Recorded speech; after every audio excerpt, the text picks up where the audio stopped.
Hi. Hello. Hi. It's me, Joan. Welcome to another edition of Reading with Joan. I am your host, Joan, and I love reading books. And I love reading intercontinental books. Books that are going to bring children back to the memories of their heritage. Right here in Scotland. If you want me, join me. If you want to join me, every Tuesday and Thursday, 4 p.m. and on Saturday on our Facebook page, later on YouTube, where we'll discuss about different topics that relate to us. I hope you enjoyed today's reading and I hope you have fun as you read with us every time on this program. Remember to like, comment and subscribe to our channel. Most importantly, tell somebody else about us. Hope to see you soon. It's me, Joan. Bye. Thank you. Our next Black Scientist or Innovator or just amazing person from the UK is Dr. Sir Arthur Wint, who was born in 1920 and passed away in 1992. Arthur Stanley Wint OD MBE was the first Jamaican Olympic gold medalist, winning the 400 meters at the 1948 Summer Olympics. Arthur Wint, known as the Gentle Giant, was born in Plowden, Manchester, Jamaica. While at Calabar High School, he ran sprints and did both high jump and long jump. He later transferred to Excelsior High School and finished his secondary education there. In 1937, he was the Jamaica Boy Athlete of the Year. The following year, he won a gold medal in the 800 meters at the Central American Games in Panama. In 1942, he joined the British Commonwealth Air Training Plan and set the Canadian 400 meter record while training there. He was sent to Britain for active combat during World War II as a pilot. So not only was he an athlete, he was a pilot too. He left the Royal Air Force in 1947 to attend St. Bartholomew's Hospital as a medical student. He was a medical student as well as being an athlete and a pilot. This must have been a busy man. In 1953, he finished his internship, graduated as a doctor, and was made a member of the British Empire by Queen Elizabeth II the following year. In 1948, Wint won Jamaica's first Olympic gold for the 400 meter in London, beating his teammate Herb McCunley. That's a cool name. He won a silver in the 800 meter after American Mal Whitfield. He probably missed his third medal in the London Games by pulling a muscle in the 4x400 meter relay final. Ouch, that must have hurt. In Helsinki, 1952, he was part of the historic team setting the world record while capturing the gold in the 4x400 meter relay. He also won silver in the 800 meter, again coming second to Mal Whitfield. He ran his final race in 1953 at Wembley Stadium. In 1955, Wint returned to Jamaica, eventually settling in Hanover as the only resident doctor in the parish. In 1973, he was awarded the Jamaica Honour of the Order of Distinction. He served as Jamaica's High Commissioner to Britain and Ambassador to Sweden and Denmark from 1974 to 1978. He was inducted in the Black Athletes Hall of Fame in the US 1977, the Jamaica Sports Hall of Fame 1989, and the Central American and Caribbean Athletic Confederation Hall of Fame 2003. Arthur Wint died on Heroes' Day in Linstead, aged 72. He left behind an astounding family, as can be seen below, and all have continued the legacy of excellence. A reviewer of his daughter's biography titled The Longer Run by Arthur Wint, stated, "He was a father, husband, teammate, and a friend, but still managed to remain humble in spite of his professional success and personal trials." He is also considered the Jamaican father of sprint and is well respected by the new and older sprinters who dominate the world stages in these disciplines. Before Usain Bolt, there was Dr. Arthur Wint OD MBE. Summary. The multifaceted nature of life is evident here, once again, at all levels, and not only did Arthur Wint study and graduate in his chosen profession of medicine, but at the same time engaged in sports at an international level, was a pilot in the Second World War, and later served as a diplomat in the roles of High Commissioner and Ambassador for his country of birth, Jamaica. The focus and determination needed to achieve such levels only goes to show that against all odds, dreams can be achieved if you want them strongly enough. He was, indeed, an exemplary figure. What I learned is that you can do anything, you can do lots of things, you can focus on one thing. Dr. Sir Arthur Wint has won so many awards, so many things. He's a doctor, he's a sir, he has an OD, he has an MBE, he was also an ambassador and also a high commissioner, and he was a pilot, and he was an athlete, of course. So I learned that you can do a lot of things if you set your mind to it. Thank you for listening. Bye. Hello kids, I hope you're having a good day listening to the brilliant inventors and scientists from the UK, and I'm looking forward to you being one of them in the nearest future. We are going to continue reading our book, Stories from Liberia. I really enjoyed our last story.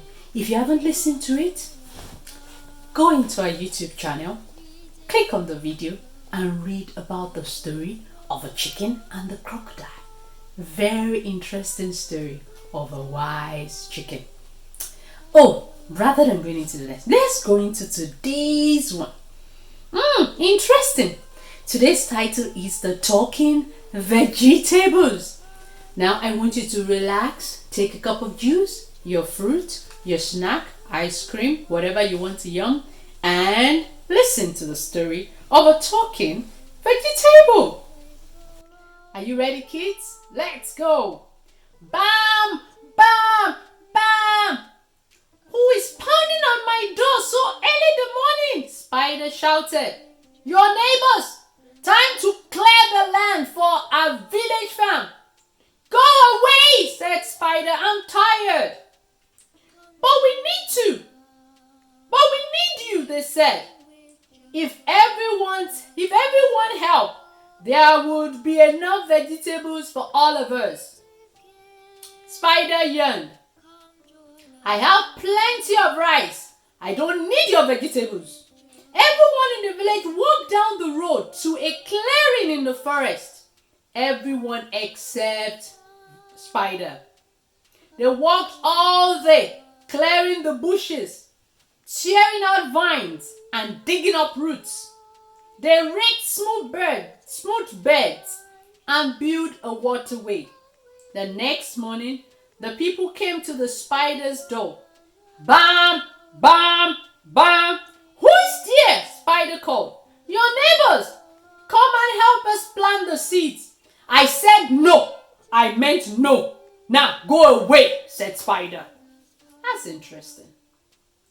The villagers carried seeds to the farm and planted them in the straight rows. They planted cassava, tomatoes, squash, pumpkin, cabbage, cucumber, pepper, and many kinds of beans and greens.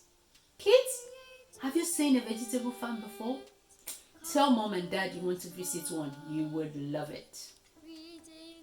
A month later, Spider's neighbor knocked at his door again. Bam!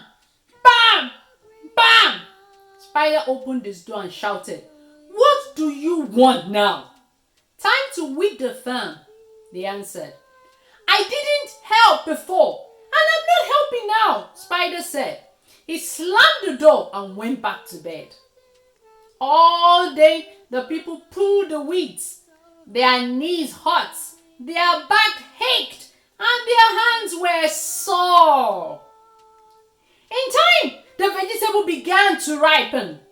The villagers picked what they wanted. Everyone who needed food went to the farm. One day, Spider said to himself, I am getting tired of rice, plain rice, day after day after day. I live here. I'm part of a village too. I am going to pick some vegetables to go with my rice. Kids, what do you think? Let's see what's going to happen. Does he have a right to the vegetable? Ponder on that. When he got to the farm, he couldn't believe his eyes. Huge cucumbers laid on the ground. Giant pumpkin rested on green leaves. Juicy tomatoes hung on their vines. Whoa, said Spider. Kids, can you say, whoa? Those tomatoes look delicious. I will just take one, maybe two. Spider went through the gate and reached out to pick a tomatoes from the nearest plant. The tomato shook itself and said, what are you doing? Spider said, what? A talking tomatoes? The tomato said, why do you think you can pick me when you didn't come to clear the land, plant my seed, pull the weeds? Get out of here. Spider backed away. He looked around and said, there are so many fat cucumbers on the vine, so I'll just take one or maybe two. As he walked towards the cucumber vine, he started moving away from him. The spider was surprised. He has never seen a moving vine before. The vine twisted all over the ground. You can't pick us, said a cucumber. You didn't clear the land. You didn't plant our seeds. You didn't pull the weeds. Spider ran to the other side of the farm. Ahead, he saw a perfect pumpkin. Big enough, but not too big. I'll grab that pumpkin on my way out of the farm, he said. But he couldn't lift it. The pumpkin stuck to the ground. He tugged and pulled, but the pumpkin wouldn't move. You can't take me, the pumpkin said. You didn't help make the farm. Go away. Kids, I want you to say, go away. Spider tried to find his way out of the farm, but the vegetables reached up and grabbed him. Leaves covered his eyes. Stems stretched out and tripped him. Spider staggered towards the gate and ran all the way back to the village. When he got home, he was tired and hungry. That night and every night after that, he put a pot of water over the fire, boiled some rice, and ate rice for dinner. Plain rice. Kids, do you want to say after me, that is good for you? Say, that is good for you, Spider. That is good for you, Spider. On that note, just as we have said, that is good for you, Spider. Kids, I want you to think about yourself. Has there been any time they've asked you to join a teamwork and you said no? Maybe in school, or with your brothers and sisters, or helping mommy in the kitchen, or helping mommy in the garden, or helping daddy to clean something, and you said no. See what happened to the spider. Don't always run after the reward. Always look and think about working for what you earn. Don't always look for instant thing, everything I must have. But always think, have I paid the price? Have I joined others? Have I worked faithfully? Have I been hardworking? Now, for those of us in school, You want all A's. You want beautiful results. Have I worked hard for it? Have I done all my homework? Have I written my stories? Have I read the books Joan suggested I read? There are lots of books you can read. Pick up a lovely book and then read and grow your wisdom, just like the chicken. But on this note, I say, go away! No. I can't say that to you. You're my favorite kids. But I'm going to say, I'll miss you until next time. We are here again on Reading with Joan. Enjoy, help out, and have a lovely day. Bye.